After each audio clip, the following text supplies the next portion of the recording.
Сегодня третий день благотворительной акции, организованной по инициативе главы республики Махмуда Али Калиматова. Выделили 234 барашка. Из них 194 предназначены для семей бойцов, участвующих в специальной военной операции. Еще 40 для малоимущих, особенно нуждающихся. Тех, кто воспитывает детей с инвалидностью и живет в сложных условиях. Как вы видите, здесь уже столпились машины, люди приехали, чтобы забрать своего жертвенного барана. Все организовано четко и слаженно для того, чтобы жители Карабулака смогли должным образом отпраздновать предстоящий праздник.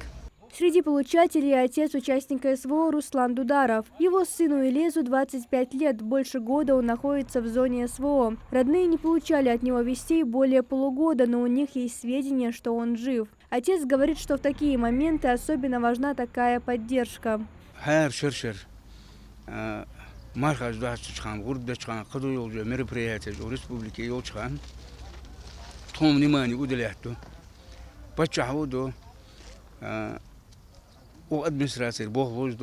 Также помощь получила Асмарт Шарипова. Она живет в щитовом доме вместе со снохой и 4 детьми. Благодарит за такую поддержку. Теперь ее семья сможет достойно провести гурб.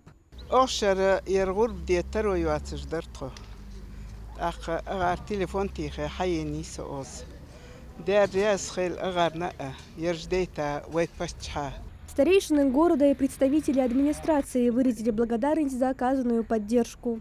Каждому, кто соучастник этой жертвы, чтобы Аллах возместил все это дело. Хотел бы поблагодарить главу Республики Ингушетия Махмуда Али Махшибовича Калиматова от себя и от имени всех жителей города за ту действенную помощь, которую он оказывает по поддержанию всех жизнеобеспечивающих условий для нашего города.